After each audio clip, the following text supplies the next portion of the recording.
Wrapping up the AFC West today with the Broncos. And we're going to do a little fit check first. Black hat, Guantanamo Bay. Little chain. Jordans. White shoes, baby. And I'll say it right now. The next division we will be doing is the NFC West. And then the NFC North, the AFC North. Bada bing, bada boom, baby. Shocker, shocker. We're starting with the OFFNs. Offense. Now, I love it. I'll say it right now. I love it. Quarterback 1, you got Bo Nix. I absolutely love Bo Nix. Looking at film, he is so underrated. Everybody sees his stats and they're like, wow, this guy fucking sucks. Or, wow, this guy's a fourth quarter merchant. He's not. Yes, does he play his best ball in the fourth quarter? Yeah, but let's put this in this perspective. He attempted the most passes last season and put up dang good numbers. Better than his rookie year, which is always what you want. Little less TDs, which we'll get to. But he's good. Like, look at the film. He is good. Does he play his best in the fourth? Yeah, he does. But that doesn't make him a bad quarterback. That's the part now I want to talk about. Why did he throw so many passes last year? Because Sean Payton kind of been in the run game, which sucks. Especially after J.K. Dobbins went down, which was understandable. But you have a good running back duo in J.K. Dobbins and R.J. Harvey. Is R.J. Harvey a great rusher? No, but he's just a second-year guy. Now, J.K. Dobbins, when he can stay healthy, he is a very good back. I'm just going to look. I know stats don't say everything, but looking at his stats the past 2 seasons, he has been on the brink of 1K yards. But due to injuries, he hasn't been able to. He only played 23 games in the last 2 years. And before that, in Baltimore, his last 2 years in Baltimore, he only played 9, which sucks. But, I mean, in Los Angeles, he averaged 4.6 yards per carry. And with the Broncos, he averaged 5. And by the way, he hasn't fumbled since his rookie season. I mean, when he's on the field, he's actually really talented. And it's just a problem of getting him on the field and keeping him on the field. I'm a big J.K. Dobbins guy. When he's on the field, he really does elevate this offense, and he did the year before with the Chargers.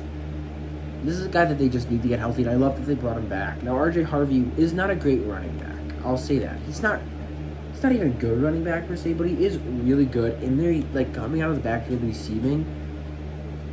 Honestly, I kind of want him more than I want anybody else in the league in terms of like running back, besides maybe Bijan or Gibbs, like the obvious. I think he is actually pretty underrated in the passing game, which sucks. You know, you got the second-round pick who isn't that good of a rusher. His vision's just kind of not there. It's okay, though. You know what? Because he has a place on this team if J.K. can stay healthy. Now, looking at your wide receiving core, we are going to start with the wide receiver 1, Courtland Sutton. Yes, he is above Jalen Waddle on the depth chart. This is the projected, but also on the official Denver Broncos depth chart, because I took a look. Now, and I like him being the number 1, because this is a guy with Bo Nix, has had back-to-back 1K seasons with at least 7 touchdowns. This is a guy Bo Nix is familiar with.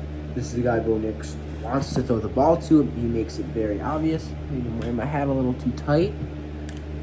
Like, they have a good connection, and I think that they really should just keep him as the 1, more like a 1B kind of guy. Or sorry, 1A.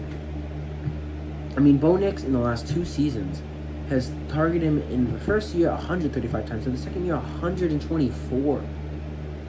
He's very reliable for them. I know he's definitely not the best wide receiver, but he's definitely not the worst wide receiver in the league. And now you get a significant upgrade for your wide receiver 2 with Jalen Waddle. Now this is a guy I can't believe Miami traded him. Miami, it's so obvious they're tanking. No, he hasn't had 1,000 yards in the past 2 years. But before that, he had 3 1,000 yard seasons back to back. This is definitely a good running back when he is healthy. Sorry, wide receiver when he's healthy. And this guy doesn't, believe it or not, he doesn't miss a lot of games. I feel like I always remember him missing games. He doesn't, which is great for your offense. And then I'll say this: the Broncos actually led the league in drops last year. That won't be a problem again with Jalen Waddle. And again, Troy Franklin at the 3. Again, I really like Troy Franklin. Looking at the film, maybe he was forced the ball a little bit, but going into his second year, he really stepped up. Sorry, there's a fly I tried to get. I don't know where it came from, but it's bugging me. He just showed up out of nowhere in the second year, and he's really good. Got it. And I think he could be a really good 3. Last year as the 2, he was pretty decent. I like him as the 3 a little more than I like him as the 2. I like it. I like the receiving core. I think it is miles better than it was last year.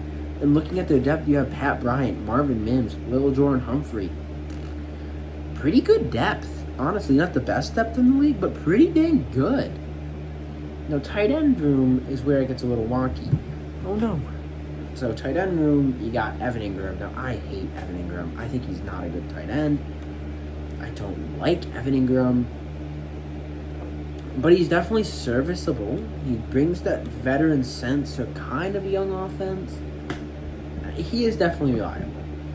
But it is rumored, and don't be surprised when it happens, if it happens, that Taysom Hill will come in. Now, Taysom Hill obviously won't be the tight end 1. He is the Broncos have definitely looked into signing him. It's been rumored, and that's Sean Payton's joker.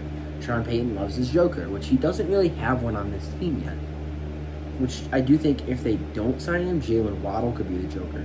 But if he does come in, I know I don't normally talk about things that haven't happened, but it does look very likely. If it happens, expect Evan Ingram to be on the field even less. Now this O-line, no matter what way you slice it like that, just a crust off. This is a top 5 O-line in the league. I mean, Garrett Bowles, Quinn Miners, we don't even need to talk about those two at left tackle and right guard, because they are just phenomenal. Arguably 2 of the best guys at their position. And I just fumbled that. Lute Wattenberg, he's a young guy who showed that he was good enough to play last year. So that's your left side of your line completely good.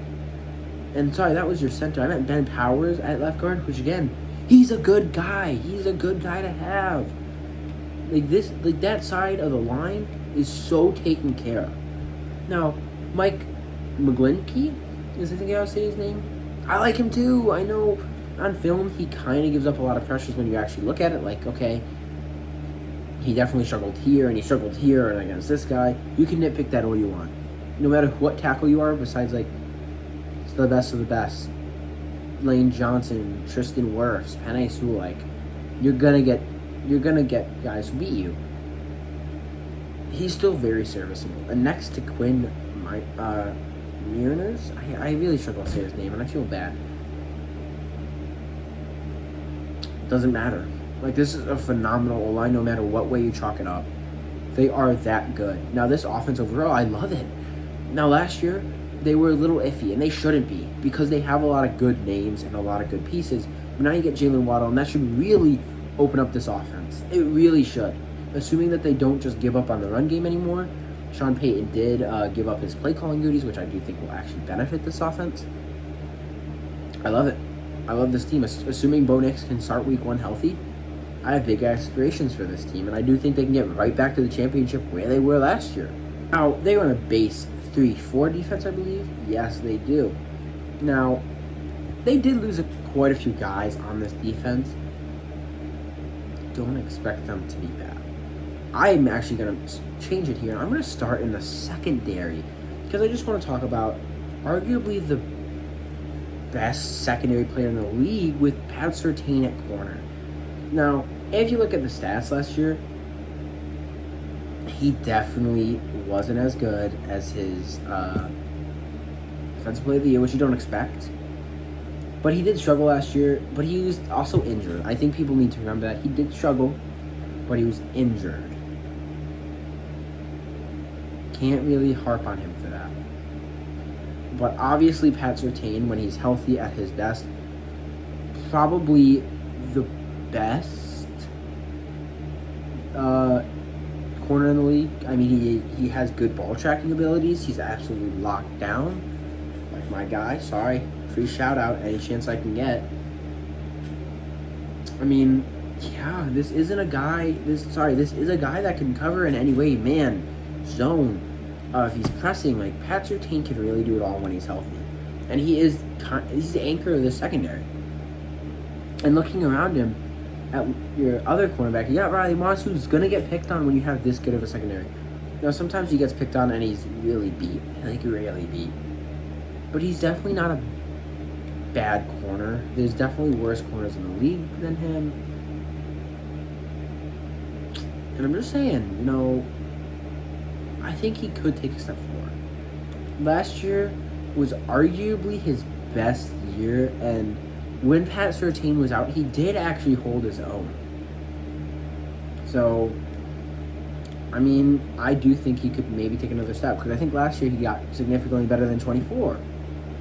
And looking at the rest of the secondary, I want to talk about Jaquan McMillan. And Jaquan McMillan is going to his 4th season. He's a great nickel for you guys. I mean, with him, you should be fine at the nickel, but there's another guy I want to talk about who's not technically a starter, but could be a starter. Johnny Barron. People forget he was taken in the 1st round last year. I think if Riley Moss continues to struggle, Johnny Barron could easily be plugged. Now, when he played last year, he looked like a rookie. Duh, no shit. I'd hope he looks like a rookie again. He's not. You rarely see someone not look like a corner not look like a rookie corner. With, of course, one of his teammates, Pat Surtain, being an exception. Now, your safety room, Talanoa Hufanga. Why'd the Niners let him go? Because they thought they had a guy better. They didn't. If Talanoa Hufanga can stop dropping picks, because holy cow, I watched so much film, probably had 5 drop picks on the year.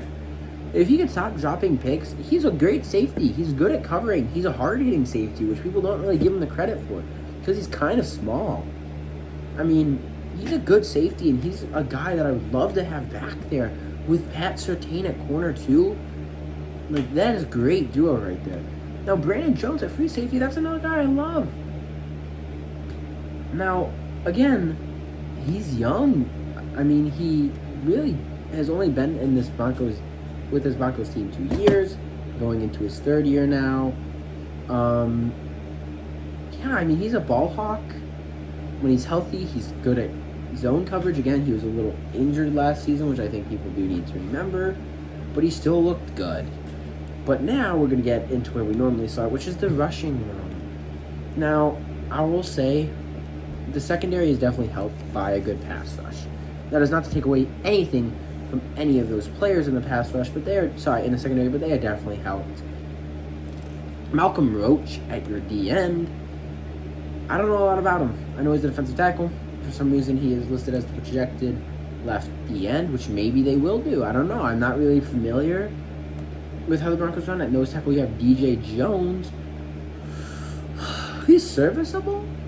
He's kind of just a plug player considering they've lost so many guys, but he's been in this defense for a while now, so he definitely knows the system. Yeah, I'll never complain about that. But next name, you got Zach Allen, who was absolutely phenomenal last year. As long as he can stay out of off-the-field trouble, he's a good D tackle, and assuming that he doesn't get suspended this year, I expect him to start out hot. But I do think he will probably get a little bit of suspension. Now, your weak side linebacker, you got Jonathan Cooper, who's one heck. He's underrated, honestly. He's underrated getting to the quarterback. Last 2 years, honestly, last 3 years, he's been really good at getting to the quarterback. Stats-wise, film-wise, he really is good. And he's playing next to phenomenal rushers, but still, you can't take that away from him. Now, your left inside linebacker, Alex Singleton, young guy, wink, wink. But obviously, I know a lot about this guy because he was a Philly boy. He wasn't really good in Philly. There's a reason we let him go. But, I mean, in Denver, he's definitely been good. Last year, he was really good, in my opinion, for being... I believe he was the backup last year, and he was pretty dang good for being that backup in a really good defensive room. I like him there. I do like him. Now, your right inside linebacker, Justin Sternard. Now, if I didn't talk to Bengals fans on the evil place of internet Reddit, I don't really know about this guy. Like, he doesn't really show up on film. He doesn't have those eye-popping plays, but he definitely is an anchor of the linebacking core. He's good in coverage. He's good at blitzing the quarterback. You like to see him be a little better at that. Same with coverage, but he's still a good defensive starter. Now, Nick Bonito at your strong linebacker. This guy, I actually believe he led the league in sacks for part of last year until, Myles Garrett exploded. But the last 2 years, he has absolutely blown the F up. And he earned that contract extension, too. I love that they're bringing him back. This is a guy I love watching play on film and on game day. I love watching him. This is a guy you hear the announcer say his name 4, 5, 6 times a game. He is always involved, and I love it. I love watching him play. He's a great linebacker. And we already talked about the rest of the defense, so yeah. Going into the off-season moves, and there's only going to be one big one, I'll warn you. Oh, there's one more thing I want to say. This defense paired with this offense, arguably the best we've looked at so far. Honestly, if we look at the teams we've looked at so far, the only team that comes close is the Eagles. But I think this defense is just better than the Eagles, and the offenses are actually really close. I just want to point that out. We're going to go to the off-season additions. Now, I'm only actually going to talk about one guy they brought in, and then talk about some re-signs. Jalen Waddle they brought in. They sent bank for him. A first, a third, and a fourth. All in 2026, though. And they got a fourth back. And obviously Jalen Waddle. And honestly, I like the trade. Is it kind of a lot? Yeah, but in this economy, in this trade economy, you gotta give up a lot. Like, hell, DJ Moore went for a second. That's my opinion on that. I hate DJ Moore. Now, I actually want to talk about their re-signs and extensions instead. J.K. Dobbins. I already told you how much I like him. I really liked him bringing him back. Alex Singleton also got a 2-year deal. And only a $15 million contract. It's good, but he's a good starter, and it's kind of cheap. By the way, J.K. Dobbins, 2 years, is a $20 million contract, but only $8 million guaranteed. Again, really good. Like, really good for what you're getting. And then Justin Trinad, another linebacker, 3 years, $18 million. Again, a good player that's going to stay with you guys for, honestly, a cheap contract. And again, only 10 million in 3 years is guaranteed. That's a little bit over $3 million. And no one really else, like, except Jaquan McMillan, who is a second-round restricted free agent, who signed. Now, I'm not going to lie to you, I don't really know what that means. I should probably really read up on that. But, I mean, I really like what they did, bringing everybody back. They didn't really make any splashes besides the Jalen Waddle. And at first in free agency, they're like, wow, this sucks. But then, honestly, I think that was their biggest need, and I really like they attacked that outside of tight end, but there weren't really any tight ends in free agency to get. They'd probably have to sign one. And again, we're going to do this a little different, and we're just going to go straight into the draft. Now, their draft started a little later than most teams. Round 3 was their first pick, where you get Tyler Onyenden. I think his name is D-tackle. I expect him to be depth. And I want to say that just immediately. I expect all these players to be pretty depth pieces. Maybe some development guys. And they have 2 fourth-round picks. Jonah Coleman, a running back, and Cage Casey. And again, I just hope that neither of them play, because that would mean they have injuries ahead of them, some even significant, because if Jonah Coleman, the running back, is playing, you probably have R.J. Harvey and J.K. Dobbins down. And obviously, he'll probably get a few carries every now and then, but I mean, like, significant time. And Justin Jolly, I really like just because of his name, tight end out of NC State. Maybe, I think they're just going to try to develop him. Same with Miles Scott, who's a 7th-round safety, which I think they just drafted that as him as a, hey, let's try to develop this guy, see what he can do for us, maybe. But, you know. And then your 7th-round picks, you get Dylan Bentley, tight end. Not much to say about him, Def Peeps. And Red Murdoch, who is actually Mr. Relevant, who is just going to be, has a long shot to make the roster. Now, yeah, that's all the off-season additions. We're going to go into coaching staff. And then, schedule. Boom, babe. Of course. And head coach, you get Sean Payton. good head coach. I don't care what anybody says. He's not washed. He's still a good head coach. I don't care what people say. Maybe he's not the best play caller anymore. He's still really good. Now, this is a guy I had to talk to some Broncos fans about on the interwebs. Davis Webb, offensive coordinator. I didn't really know what to think about him. I did my research on him. It's like, okay, it's not like Sean Payton to just give up that play calling. So that's got to mean this guy is special. And when I asked Broncos fans about it, they actually seem really excited about it. Not like a 50-50, like they think he can really incorporate the run with the pass good and get Bo Nix some help in the run game. And then, I don't even want to talk about him because he makes me mad. Vance Joseph. One of the best defensive coordinators in the league. Argue with the wall back there. He's been with the Broncos for 5 years. And obviously the last 2 years, they've been really damn good. But if you look back, he's also been with some other really good defenses. Houston from 2011 to 2013 and San Fran 2005 to 2010. I know they were a little iffy back then, but still, I mean. And then he was with Arizona from 2019 to 2022. That didn't really work out. But entering his 5th season, 2 of those years were rebuilding years, and then the last 2 years they've been really good. And even the year before, I know they let up 70 against the Dolphins. But if you actually look at the film and the DVOA and all that stuff, they were a good defense. Now, they were decent. They were a good defense for a rebuilding team. I'll say that. So, I mean, I really am in love with this coaching staff. I'm a tad bit jealous of it. Okay, I'm very jealous of it. But whatever. We're going to go to the schedule now. I'm trying to get this one done fast so I can move on because I'm behind. And off with a bang. Week 1, Kansas City Chiefs at Kansas City, which is very important. And that is a Sunday night game. I think it is very important to stress this, that if Mahomes and Bo Nix are healthy, this will be a very good game in my opinion. Now, this is a game I think go either way, but I'm going to tell you right now. Give me the Broncos. But then, I have a really hot take here. Weeks 2 and 3 at home. Jacksonville and LA. I think that's 2 losses. Oh, snap! Joseph, what you talking about? Now, I want to say LA. We're going to get to them next. They are the next. We do the LA Rams. I should specify they're going to be the team we do next. I just think they're that good of a team, and I think they're going to be able to hit their stride early, where opposed to Denver, just like last year, will probably have a slow start. And Jacksonville, again, I think they'll just ride the momentum from last season. And Denver, especially with the Bo Nix returning from injury, will just kind of be a little slow to start the season. But then, I got probably a better hot take for you.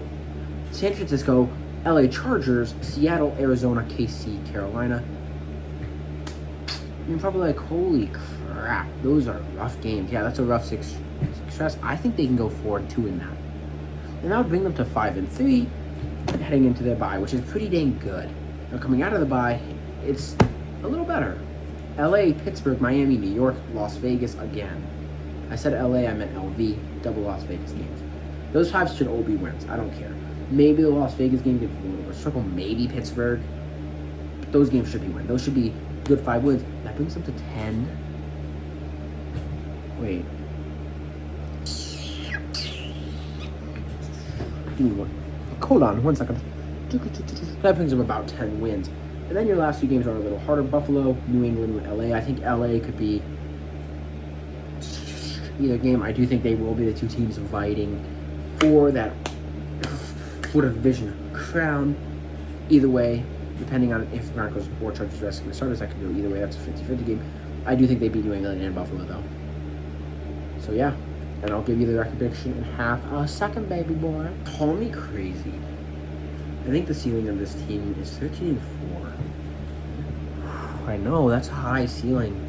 But I am really liking this team on paper, and I do really think they can be good.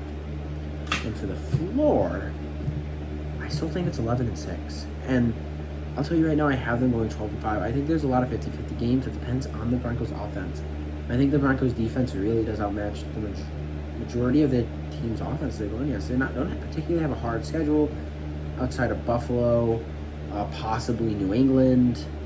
The Chargers should be a rough game 1. Same with Chiefs, Rams, Jacksonville, and San Fran. Now, I think they honestly outmatch the majority of those offenses, which I consider their hard games. Oh, and Seattle. I'm sorry, Seattle. Yeah, I mean, I'm going to pick on the Super Bowl champions. No offense to Seattle. Their offense does not match up against this defense very well. Because looking at Seattle, they really only have one major weapon since K9 left in JSN. Now the Broncos have playmakers all over the defense. So that could be a 50-50 game, though. I'll say that right now. That's one of the ones I have 50-50. But I do have them going 12-5. Thank you for watching. And by the way, that is a guaranteed playoff lock. I have them winning the division. And as of right now, are the 1 seed in the AFC. So we'll see. Spread some love today. I love you all. Thanks for tuning in.